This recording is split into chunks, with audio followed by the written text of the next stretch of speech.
This is another episode of the Blossom Podcast, your number one source for everything bariatric surgery, from pre-op to post-op. Registered dietitian Alex Conception gives you real, raw tips and motivation through your journey.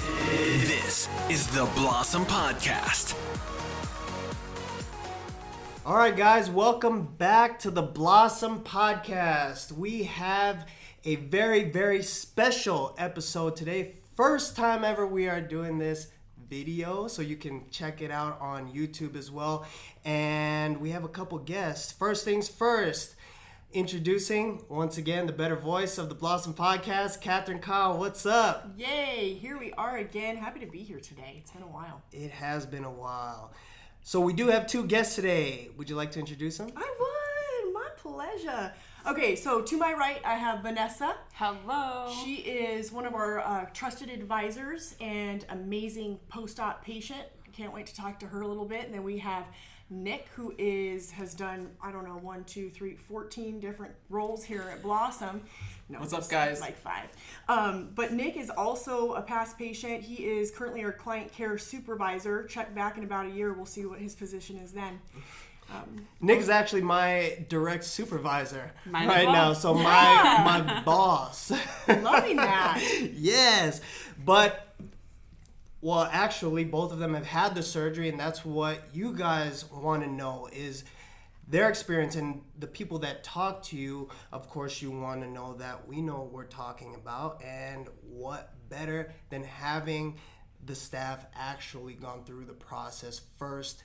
They've lived it. They've been lived through it. And then they talk to Exactly. patients or prospects all the time about what to expect. So getting Absolutely. that combo dual role is going to be awesome here today. And that's what we're going to be talking about, their experience, as well as, the surgery itself, your experience in life, in work, and just some things that the audience want to know, right? Absolutely. So let's paint a picture for those not watching, just to get to know a little bit about you guys. Hit us with the stats, Yeah, guys. let's get the stats. Who are we starting with?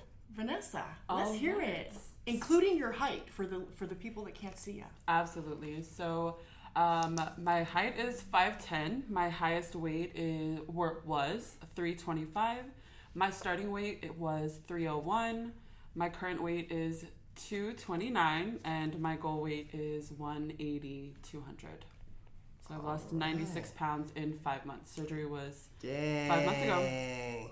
Amazing. That is wonderful. 96 pounds, so close to that hundo. So close. We're right? inching our way there. You said 5 months? 5 It's months. been? Mm-hmm. Nick, what's yours? Your stats? So I am 6'2". My highest weight was actually 360 pounds. When I came to surgery, I was at 320. And then shortly after COVID, I was at 185. I'm going to be 100% honest, at 6'2", 185 did not look nice on me. So I got back to the office and I was like, ooh, these scrubs are way too, just not right. Swimming in them. I did make the decision to up myself, and I sit comfortably around 200 to 210 on a day-to-day basis. And I'm 2 years post-op. I love that honesty. A little bit of regain could be part of it. And I think, like you said, you didn't feel comfortable at 185. Right. It's good. Awesome. All right, so let's talk about preparing for surgery. Okay, is there anything that you struggled with, guys, in terms of your pre-op? Yeah, take us back to that. I know yours was more recent, Nick's a couple years ago, but where were you guys at leading up to surgery and starting with that pre-op diet? Was that a struggle, and where were you at mentally? I think for me, I've told countless patients on the phone that if you can do pre-op diet, you can do anything, because it is the toughest part of this entire process. We are essentially, cutting everything back. You are preparing for the lifestyle. So I think pre-op's important because it's not only the physical preparation, but it also kind of helps with the mental preparation as well. The toughest part for me, as everyone here at this table could probably attest, was no caffeine for 2 weeks, let me tell you. So I was fun to work with for those 2 weeks before surgery. But you made it. Did you cheat at all? I did not, actually. I was very, very nervous prior to surgery, even though I had seen countless patients go through it. I was like, nope, not even the littlest bit. That 2 weeks beforehand, I did my little quote-unquote food funeral, and I was that was it. Do you feel like That's it what got we do. easier for you after a couple of days? I feel like after about a 3 or 4 day period, you know, you maybe the caffeine withdrawals are easing up a little bit, and you're like, okay, this is kind of, I hear Alex say all the time, it's like a means to an end, right? It's like a buffer, you know, Yeah. because of course you're going from you're getting a huge shock to the system. From a lifetime of eating a certain way, now you're eating a very different way in a very short amount of time. So that 4 days for you to mentally and physically prepare, it's like, I'm dying, you know, and that's just, you know, all the bad stuff leaving your body, I guess you can say. How was it for you, V? For me, the pre-op diet was horrendous for the first 3 days, but then by the time I got to day 4, just like Nick mentioned, it did become easier. I did cheat on accident. Dr. Appel scolded me for having kimchi. If I couldn't have rice, I was like, I need to have something as a side. So that was an issue. So he told you couldn't have kimchi? He said no kimchi, too much sugar. Bring him in here. Where's Right. it at? So I guess, and I don't want anybody to feel like they can't have kimchi, especially if yes, the maybe store bought, or there's some Added that you can sugars buy and added stuff? sugars. But Yeah. if I know a lot of Koreans who make them at home that don't add Yeah. too much sugar Mine was made into from it. home. Yeah, so it might have been without clarifying exactly what you were eating. It was more of a blanket statement for Yeah. the process. But yeah, kimchi is basically the fermented cabbage. Yeah. So it is what I would recommend. Right, it's good for the Right, gut, because I too, love is what I'm cabbage. saying. Yes, It's yeah. great for good health. Probiotics abound. So. Yes, Yes. exactly. And So that's just why to I thought- clarify that, I yeah. don't want people to like freak out right now. Like, holy crap! Kimchi I'm is eating not the cabbage. enemy. Yeah, Yes, exactly. And to mention really quick about, you know, what the pre-op diet is, we don't need to go into the full details here. We got a lot of YouTube videos about exactly what it is. I believe there's a podcast too. So Yeah, so just basically it's 2 weeks to prepare yourself for surgery. And this is not a challenge, okay? This is more for the safety of surgery, to shrink your liver. And for us, it is 2 shakes and 1 meal. Okay, and that meal being basically 4 to 6 ounces of protein and non-starchy vegetables. Okay, and that's what it is. So yes, it can be difficult, but you have as much water as you want. You can do the Gatorade Zero, Powerade Zero, Propel Zero, things like that. And then of course the non-starchy vegetables, it's pretty much unrestricted. So you can have, which is 99% water anyway. So fill up on that. the veggies. Awesome. That's right. Leading up to the surgery, was there anything that kind of pushed you along that decision? Yes, I've struggled with my weight for most of my life. Probably after I left high school, I was a pretty active kid. I played volleyball, I played basketball. You know, I am a taller woman, so being active was fun. But when I injured myself playing basketball, my femur bone popped out of my hip joint. Oh my So, gosh, that 3 sounds metal horrible. screws. Yeah, so 3 metal didn't even screws to know keep my that. hip in place. But after I injured myself, I couldn't be as active as I wanted to Of be. course. So I turned to books and writing and reading. So a lot of my life was more so sedentary. And with that became, you know, eating when you're bored, eating when you are, you know, just sitting there doing nothing. All of it was mindless. And when I made the decision to have surgery, like truly made that decision, was a year before I even started working at Blossom. So I was just doing tons of research to see which wow. procedure worked for me, which path was going to be right based on, you know, my symptoms of PCOS and me as a taller woman. I wanted to make sure this was going to be safe. That's right. You even came here Yeah, before you I were came an to employee. Blossom That's a year right. before I came to work here, That's right. looking into surgery here. So there was that. But when I finally made the decision to have surgery was in January of 2021, and I had prayed about it. I had talked to my family about it. I talked to my PCP about it. I talked to Dr. Appel. I talked to Catherine. I talked to Rosie. I talked to Nick about his experiences. I just wanted to gather all of the information I could to make sure Yeah. that this was what was right for me. Awesome. I love that. Cool, and it looks like it worked out very It did. well. Great decision. Nick, how about you? Leading up, was there a turning point or a push? Because you worked here a little bit longer before you had surgery, where Vanessa was about a year or so, right? And then you had the surgery, and you were here for several years, correct? Yeah. So I actually had surgery about 3 years after I started working here. I saw about 30, 40, 50, 60 patients go through the process just of my own. And I was finally like, you know what? I think it's time. Like, I have years of yo-yo dieting and doing everything. I think since puberty I was overweight. So I was, I'd go to Weight Watchers meetings with my mother. I would, like, do all of those things as a kid. And then in college I was relatively active. So I, was a little bit more fit when it came to the college. So honestly, polar opposite. Vanessa was more active in high school. I was more active when it came to the college life. And then, I did get a little bit more fit at that point. And then after college, life happened, and then here I was right back where I started, and I was like, all right. So after that, I kind of sat down and I was like, okay, I think it's time for me to make that, that choice to move forward with surgery here with Blossom. So it's such a personal choice too. I mean, we have a lot of folks. I think I was counting the other day, it's like 17 of our staff members have had surgery. Some have had surgery elsewhere and then come to work for us. I mean, Stacy, who's at the front desk, one of our medical assistants, 17 years ago had the bypass. So a lot of our staff has had it, and just because you work here, it's never an expectation. We never want to push you into doing something that you're not ready for. It's on you, right? So it's like, hey, just like anybody else, even if you don't work here, you want to do your research. You want to make sure it's right for you. Talk to your support system like you did. Talk to your primary care doctor. Research till the ends of the earth, and then say, okay, this is what I want to do. This is right for me. And to me also, I feel like it's a real testament to how well we treat patients, because if you work here and you want to stay here and do the surgery here, it's like, well, okay, you must feel safe about it too. So I just on reflecting on that, it's like, dang, Blossom's pretty cool. Yeah, we are. Yeah, we are. I like it. So moving on to the day of surgery. Yes. How about that? How about do you remember? Tell us about your experience the day of surgery, Nick, and what that was like. I recorded it. I think we recorded it all.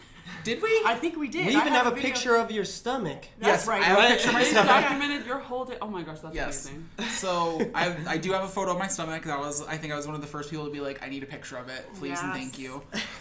So I definitely have that, and wow, that's a photo. We'll have to add that into one of these YouTube videos, I guess. We should. We'll just put it here. Right?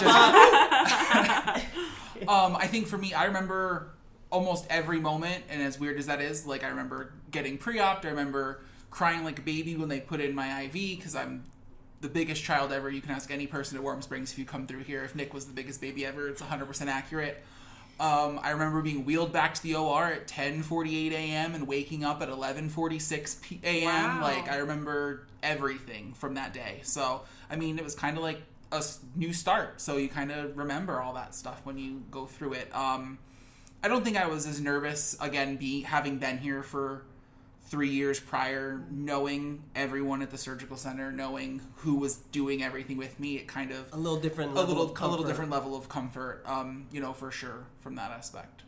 Pain-wise, when discomfort. you woke up, what were you experiencing? I Be honest, be real. am the worst example, because I felt great after surgery. I did not. My husband may have a different story, but I'm telling you right now, I felt nothing after. I felt great after surgery. I was up. I was walking around. I would say pain-wise, maybe a 4 or 5 at most. Ever was the worst it ever got. Nausea, on the other hand, was pretty gnarly, as far as that goes. But again, I was able to manage that with taking my prescriptions and kind of making sure I was on top of that. So. Did you have a hernia repair with your sleeve? I did. Okay. You, Vanessa, did you have a hernia repair? I did not have a hernia repair. There was no hernia, oddly, which I was surprised. Gotcha. Okay. Yeah. Interesting. Tell us about your day. My day. And then coming out of recovery. So the day of surgery, I was very nervous. I was contemplating if this really was what I wanted to do while I was, getting Little ready. Cold feet. Yes, cold feet was really real. And when Carl picked me up, that all kind of went away. And when we got to the surgery center, I met with Emily and talking with her. All of the medical assistants and the nurses were amazing. And when they wheeled me back, Dr. Appel tapped my shoulder and was like, I got you, don't worry, just have a nice nap, I'll see you when you come back. And then when I woke up, there really was not any pain. I myself, just like Nick, am a great patient. There was no nausea. The only pain that I felt was from the gas pain. But that was immediately gone after I had Blossomade. My incision sites didn't even hurt. I was walking every 2 hours, so I just would like take a nap and then wake up and walk and then hang out with my sisters. So it was a breeze. How was your gas pain, Nick? Gas pain, again, not terrible because I was able to get up, move around. I kept walking. I think managing and staying on top of what you need to do post-operatively is the most important thing to mitigate that gas pain. And by that you mean like the walking, pain, pain, if you do, your Zofran or your anti-nausea and your pain meds, right? Right, that, and also they'll show your companion how to knock on your back and help get that gas out. We had a little back massager at home, so gave me, got some of that as well. So definitely really didn't bother me too much. So, and that's what we teach you when you come down here as well, and we tell you the gas pain is intense, okay, but the most effective way to minimize that is to just get walking, get moving. That's why we tell you to get up every hour, every 2 hours. And not only that, we have people there. You're gonna get IV therapy. You do IV therapy the next day, and that really helps out tremendously. So one thing that we did implement after COVID was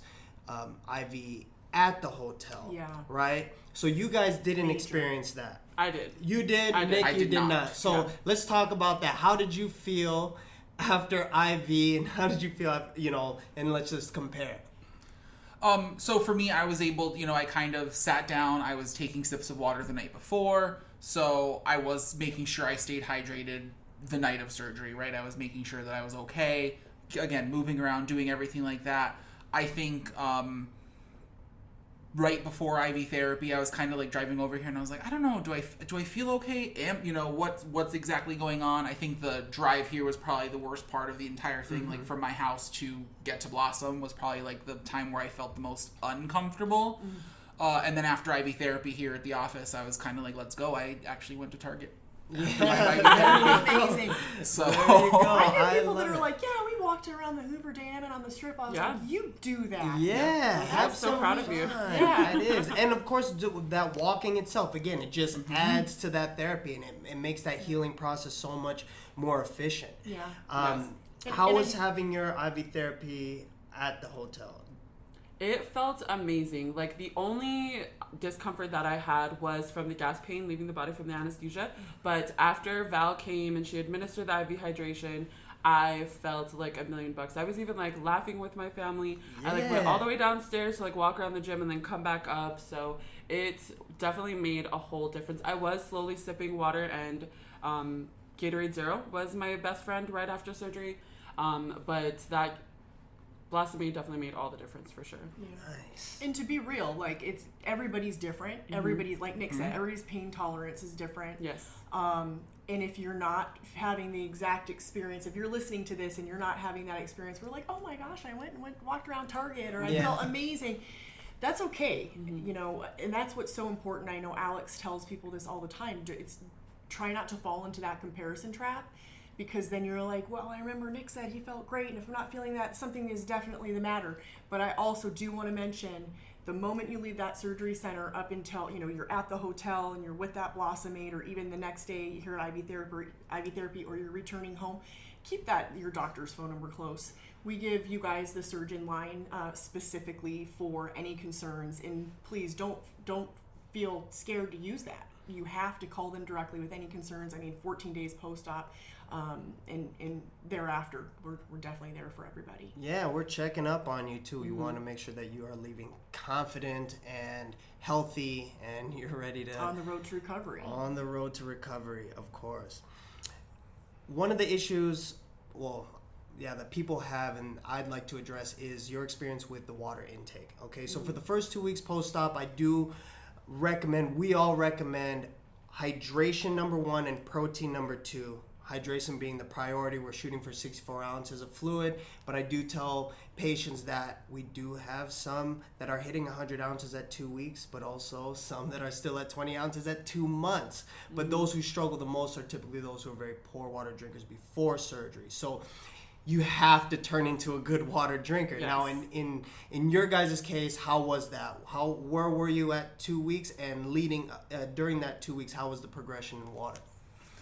So for me, water intake, I was a pretty good water drinker prior to surgery. I would drink a decent, maybe 6 bottles while I was at work. Oh, perfect. But in all honesty, I would probably only get, for that first 2 weeks, I was just at 48 ounces at 2 weeks of water. And then after that, that was when I kind of noticed that I was able to get a little bit more in after that 2 week point. I would say it was probably about a month in before I was actually comfortably getting in 64 ounces or more. Okay, awesome. A day. So yeah, and that's good. That's a pretty real progression. Like I said, some people are extra diligent in wanting to get that in earlier, and if you can, that's awesome. And if your body will let you know far before there's any real damage as well, but you do have to be diligent about it. How was your experience with the water? I, just like Nick, was a great water drinker before surgery. Probably about a gallon a day was my water intake. So after surgery, I was hitting about 48 ounces, sometimes 54, and then I didn't get to 64 ounces until right at that 3 week post-op mark. And now I'm getting about probably almost a gallon. I'm like maybe like 10 ounces shy of a gallon. I love that. Yeah. That is good. I'm just constantly like slowly sipping, and that I got from you and from Carl, because you guys both recommended just like sip all day, every day. Always have water nearby, and even just when you're not thirsty, right? Mm-hmm. Even when you're not thirsty, just get your sips. Force Just yourself a little That's bit. right. Get your sips in.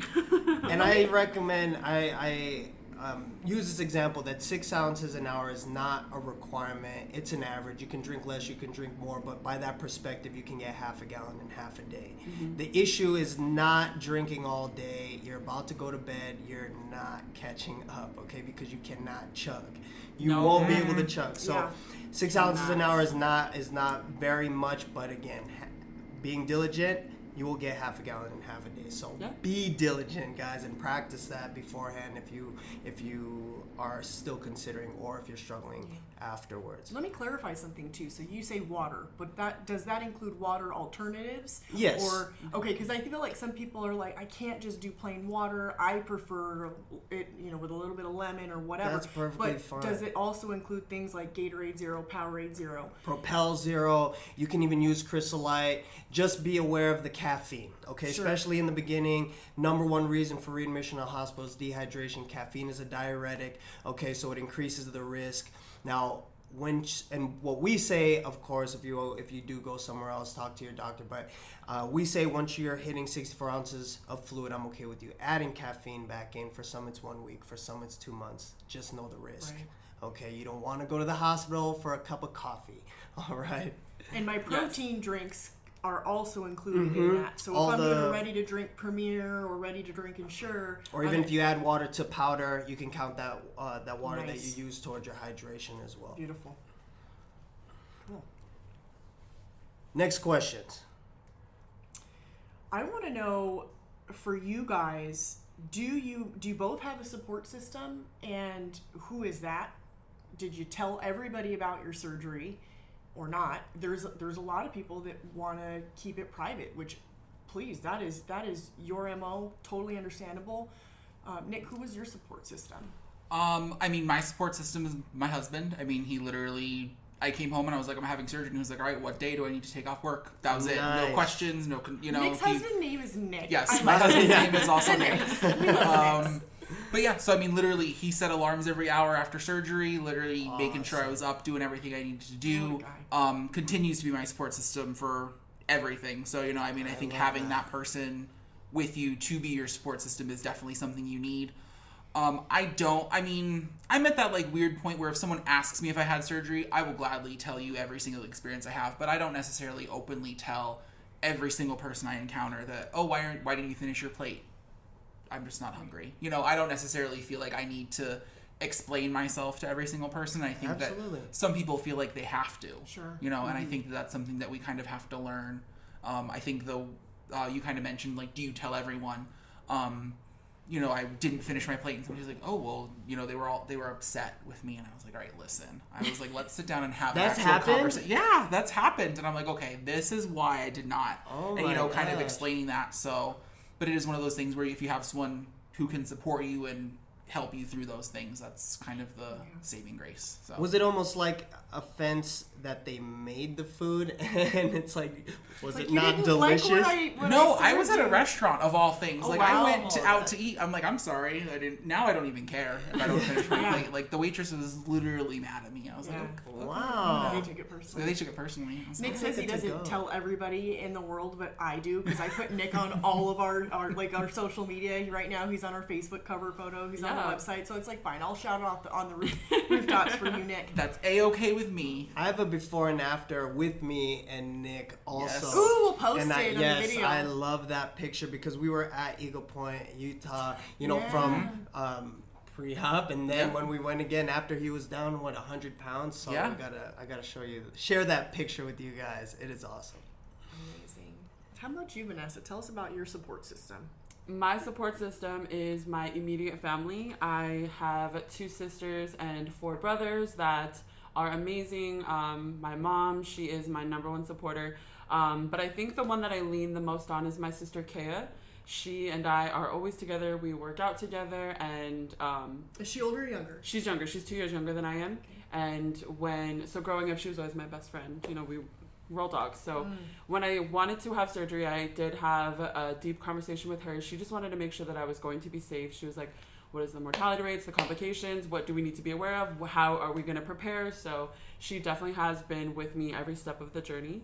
And she was actually my companion for surgery as well. So she walked with me. She, knocked on my back, and she was the most amazing person. And to this day, she still sends me text messages. What's your water intake? Did you remember to eat today? Because the ghrelin is out of my system, so I don't get hungry naturally. So sometimes I forget, going about my day. So she'll send me text messages saying, hey sis, did you eat something? And she's the best. Oh, Yeah. that's awesome. Beautiful. Have you had any encounters like Nick to where? With sharing my story with surgery. So when I first decided to have surgery, I wasn't sure if I wanted to share my story, if I wanted to make it public. I think it was coming from a place of fear because I didn't want the naysayers. I just didn't want to have those uncomfortable conversations. It's my business, it's my body, and I know that this is right for me, so I don't have to justify myself or make you understand when it has nothing to do with you. This is about me.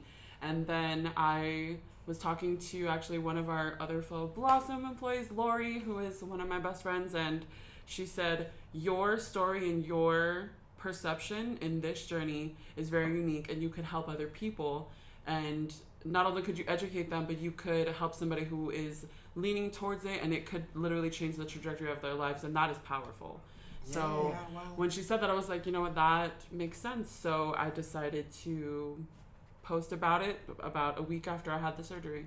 And now I'm very vocal online about what I did and who I work for and the journey that I'm going on.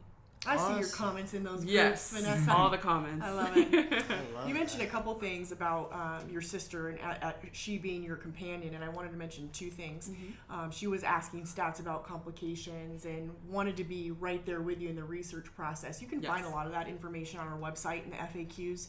And then one other thing I do want to mention for folks who are thinking about surgery, or you're going to be the companion of someone who's having surgery, go to blossombariatrics.com/after surgery. You can watch some really good videos on there about your discharge instructions, what to expect in the first 24 hours, what kind of pain and nausea management regimen am I going to be on.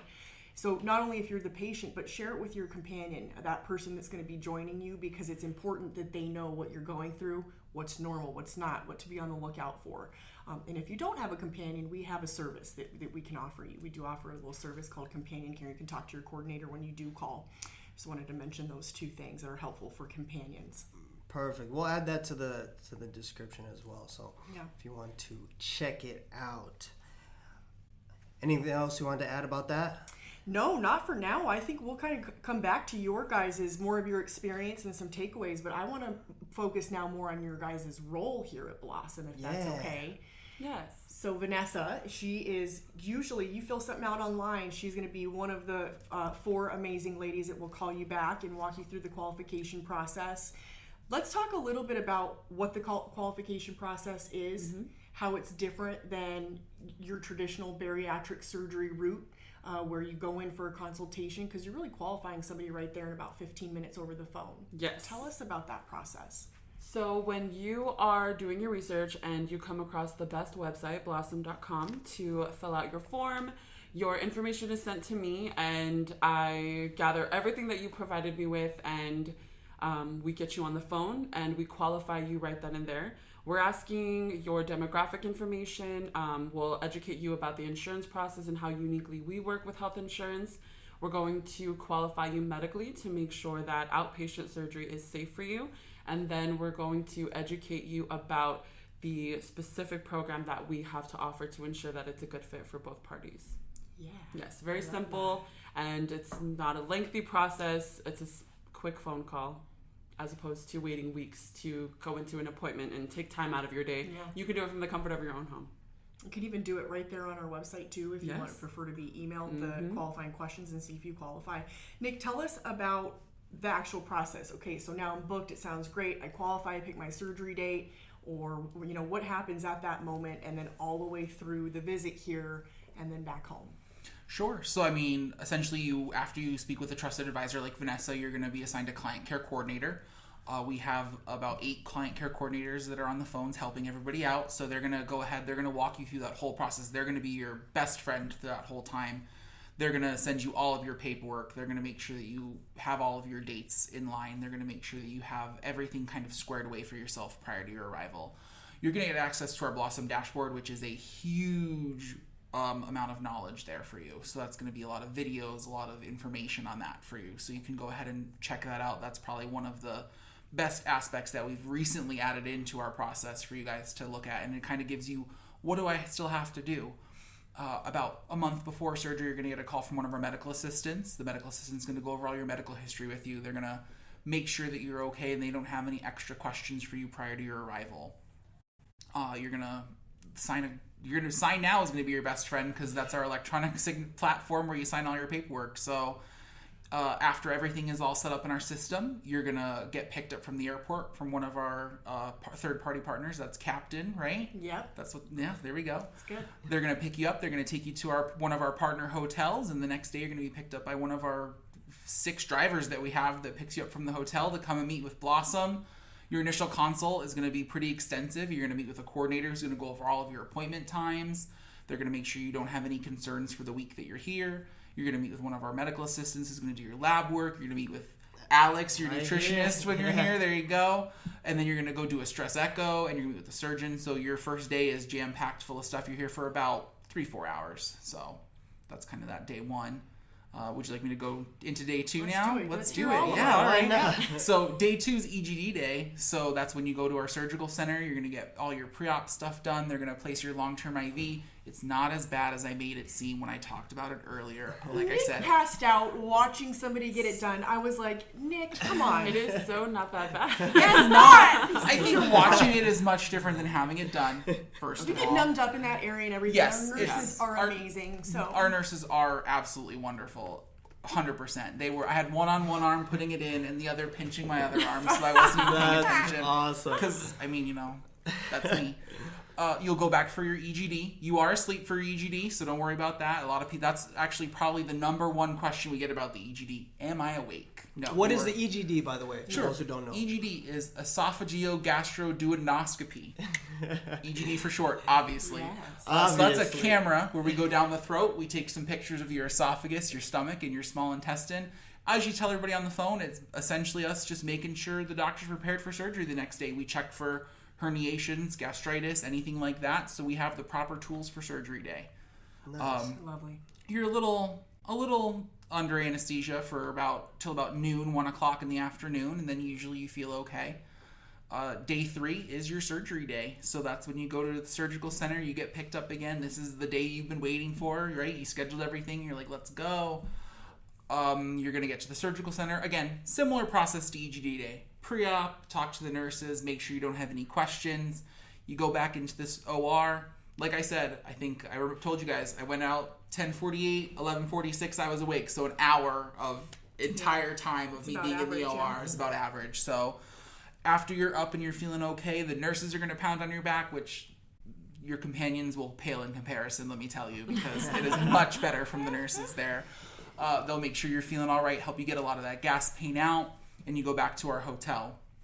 Once you're at the hotel, like we had mentioned, Vanessa said that we have the medical assistant come to the room for Blossom Aid. That's where you're going to get those IV fluids. That's usually when you start having a little bit of questions, you kind of, and they'll refer you back to your resources. Like Catherine said, the blossombariatrics.com/aftersurgery for all those videos and things like that to watch so your companion's prepared.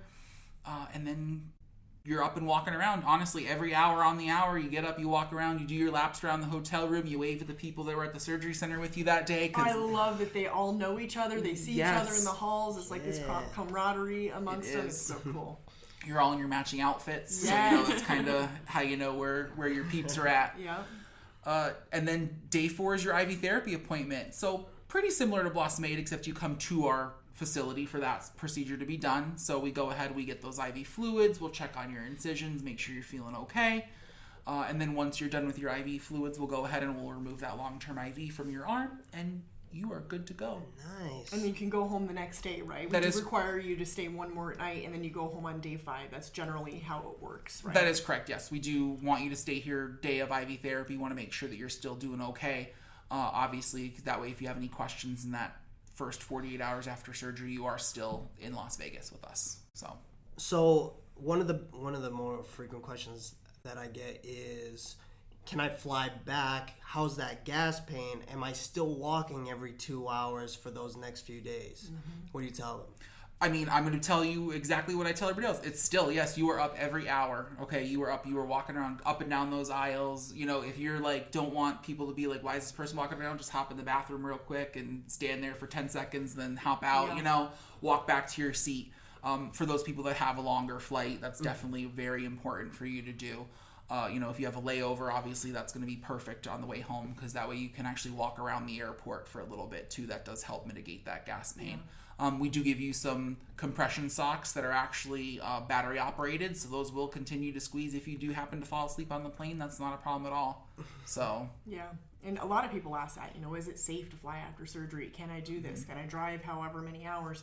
We do have a video about that, so I'll drop that in the description below so you guys can hear what Dr. Appel has to say about that. I love it. Cool. That's a nice overview, Nick. Yeah. So also I wanted to It's like I've done add, this before. Yeah, exactly. I did want to add, speaking to your client coordinator, leading up to surgery and before you get here, you do have continued support. You do have continued support afterwards in terms of emailing and calling. If you are lost in any way, let's give you a map, all right? Yeah, we do offer so many resources. So after surgery and even leading up to, we want you to use that Veritastic app. We really want you to be able to track your food, your fluids, your activity. Because if you get stuck, of course, there's these normal stalls that we have found. That's part of it. I think sometimes people think, I just get surgery, the weight just falls off, and I don't have to do much of anything. This is not the easy way out. But we do offer the tools. So use that Veritastic app. Barry Boss is another really awesome resource we have, and then we do have a private and exclusive Facebook support group, which currently right now sits at about 3,000 members. And I just love you all. If you guys are in the group right now, thank you guys for being so positive and supportive. Yes. And I love seeing people help each other. I've seen some folks have lifelong friendships in there, meet each other in person for the first time. So make sure you're using the resources that we provide. And please don't ever hesitate to call us if you're experiencing anything of concern. Absolutely. Even if you are 2 weeks post-op or 2 years post-op, we are always here for you. The support system is there. Absolutely. Right. I love that. I love our family. Me too. Yes. Vanessa, what do you feel like is the number one most asked question from people that you talk to on the phones, or if it's a couple of questions? The number one most asked question is, how much weight are you supposed to lose? And I always tell patients that every single human being is different, but they can definitely expect to lose about 50% to 75% of their excess body fat within those first 6 to 12 months. And there's a culmination of factors that come into play when it comes to losing weight, like how overweight are you, how tall are you a man or a woman, how old are you? There's so many things that come into play, so everyone is different, so that's a very loaded question, but age, activity, what your metabolic rate is, compliance to the program. Yes. Yeah, just like Alex says, compliance is the science. So making sure that you are using your tools. We all know the journey to weight loss is not linear. So rely on your resources, make those changes, be super compliant. That's good. And we help you along the way. Just remember, the sleeve itself is a tool. Yeah. It's not an absolute solution. You still have to work at it. You know, it just helps you along the way. Yes. What would you say, Nick, to somebody considering weight loss surgery? I think I would say kind of what we've mentioned this entire time. It's going to be a couple things. It's going to be do your research, right? You need to know what you're essentially getting yourself into. You need to be prepared for when you're out here. And once you after surgery. So I think we do a great job of providing those resources. And I know I said I had two things, but that second thing just went right out my mind. Maybe, talk. It's a personal decision. Yeah. Talk it over with the people who are going to be alongside this with you, and make sure it's the right decision for you. We really want people to do research before they even pick up the phone to call us. They can use our website for research. There's a ton of forums out there. Facebook groups are a slippery slope, I will tell you what, because it seems like I just see all the negative stuff on there. Yeah. Mm-hmm. But Vanessa, what would you tell somebody considering weight loss surgery? What I would tell them is, I would actually ask them a question. Are they ready to make this change? Do they truly feel that they are ready? Because there is huge lifestyle changes. There's mental changes that are going to come into play. So ask yourself if you are ready to take this path, because everything that you've done before to get to this point is not going to work moving forward in the journey to weight loss surgery, especially with the Blossom program. So ask yourself, really, are you prepared? Are you ready? Are you willing? As long as the answer is yes to those questions, let's do it. What would you tell somebody, Alex? If you just saw somebody on the street and they say, I know you work for Blossom, I've been considering, should I do it? Yeah, I would actually go with that same. I'm all about mindset. You know that a lot of what we talk about on this podcast is mindset as well, and that's what I would ask. Are you ready to make the sacrifice? Why? And what are your struggles? And is this going to be the best fit for that? Okay, so these are the changes that you're going to have to make. Are you ready to make those sacrifices? And if the answer is yes, then why not? And is it difficult? That's going to be very personal as well. Yeah. For some, it makes it infinitely easier.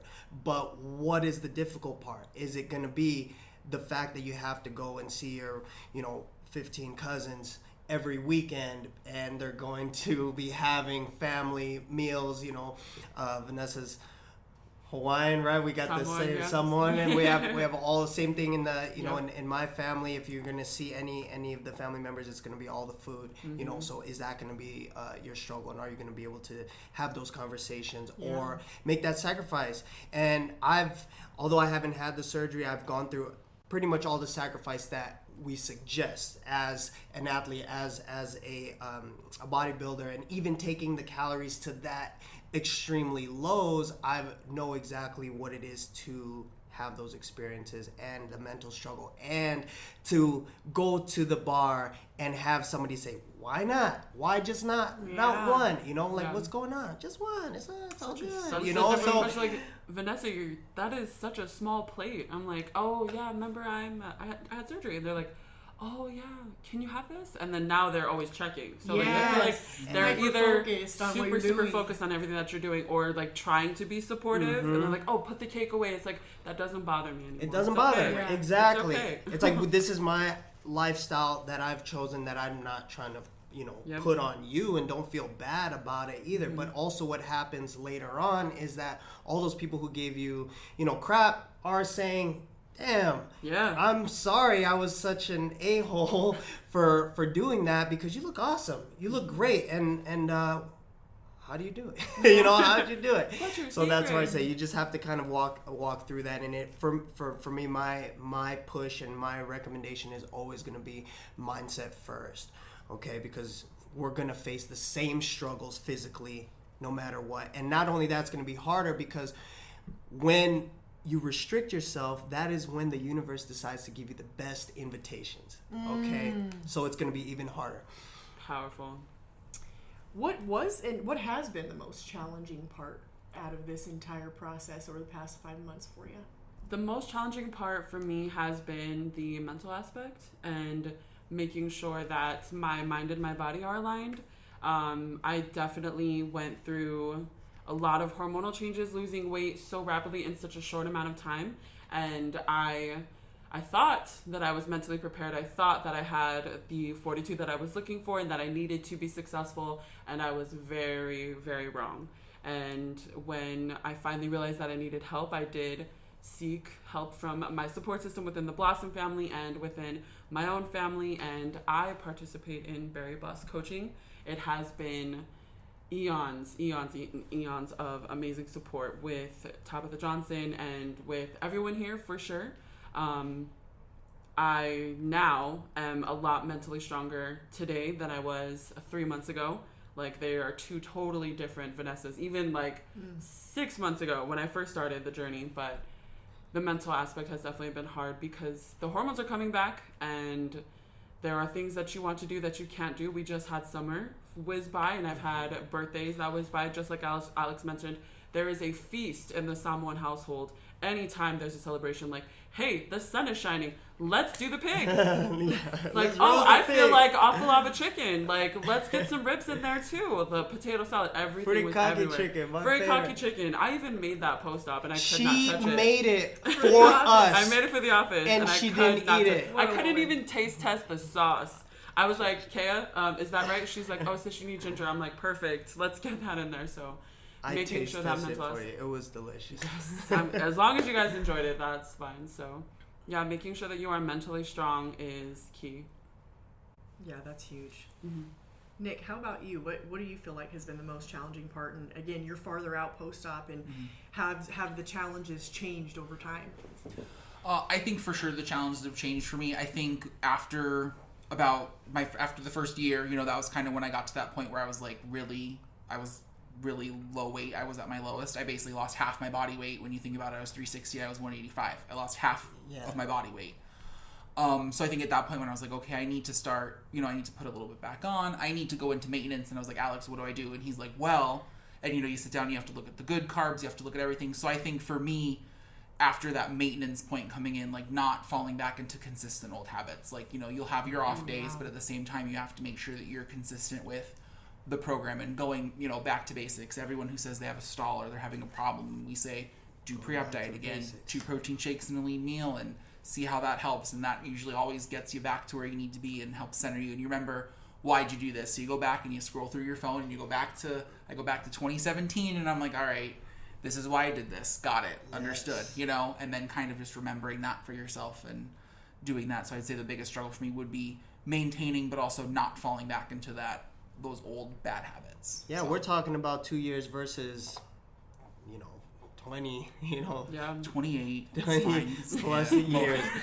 So of course old habits can and will die hard, especially with those routines or, triggers and just Thanksgiving and Christmas. These are things that happen once a year that's going to bring back so many memories that can come flooding that happen every single year too. So yes, manage that and don't fall into bad habits, old habits. Absolutely. What else? How's your guys' activity? You exercise? Yes, sir. I am in the gym. Yes. I love working out. Being active is amazing. I'm probably working out 5 days a week, and then I do go to the gym 6 days a week, but that 6 days just sauna and steam room, and then lots and lots of yoga. So I do yoga once a week, and then I do weights, cardio. Weights are my favorite. They are the actual best, so I'm very, very active now. Stress reliever too. Huge stress reliever. Lots of endorphins. I did not believe anybody when they said that exercise gave them endorphins. I was like, you are absolutely lying to my face. And then I started working out, and I was like, oh, the euphoria is real. Yeah. Especially when you start hitting, more numbers. Exactly. And, squatting and pressing, all those things. That's awesome. Up to 90 pounds on the squat press. Super excited about that. That's what I'm talking about. Yes. Nick, how's your activity been? It's good. I mean, consistently when I first started right after surgery, it was very like super active, similar to Vanessa, like in the gym. And then, you know, the world shut down in 2020. So like, It stopped for you know, everybody. it stopped for everybody. I have made a habit to get back. I go about 3 to 4 times a day. Actually, right after surgery, I got my dog, and that's when I was like, all right, we're gonna run together. We're gonna do all this, and she keeps me going. So every morning we're up at 5 in the morning. We go for our runs before work. So that's always been catching Pokemon at the park, all the things. Gotta catch them all. That's right. I love it. Good. Did you have any other questions, Catherine? I kind of just want to wrap it up with you guys saying, how can people find us? If there's somebody listening to this podcast right now and they're maybe ready to make that next step, how can they reach us? I would say first and foremost, give us a call. We got some girls on the phone right now ready to go. 855-256-7766. That's it. So Yes, blossom.com. You can fill out a form.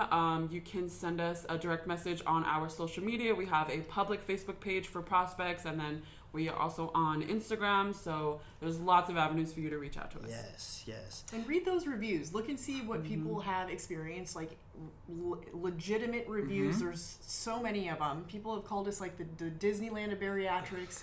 The efficiency is the Chick-fil-A of the bariatrics. So it's good. And there's a lot of people out there willing to tell their story and let you know that our experience is different. It's one of a kind. I mean, you walk through the doors and it's just, I mean, even from the moment you get picked up at the airport, you meet all of our drivers and they just have that awesome, calming demeanor about them, and they're so knowledgeable. Then you walk in the door. We just, I'm partial, but we have a heck of a team. We do have a heck of a team, and everybody here is awesome. Blossom. Yes, sir. We are blossom-tastic indeed. yeah, we are. So, to wrap things up, if there's one or two things that you want to tell the listeners right now, if you didn't hear anything in this entire podcast, you should hear this. What is that? If you are to take away two things from me and my journey, do your research and make sure that this is what is right for you. This isn't something you do for anyone else besides yourself. So as long as those two things are good, and also compliance is a science. Alex says that all the time. It's stuck with me. I say this if I'm talking to you on the phone. I say it to myself as an affirmation. Compliance is the science. I love it. Nick? Thanks.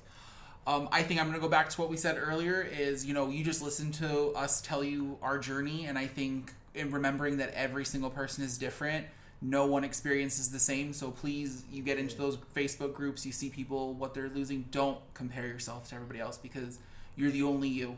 So I love it. I love that. I love it.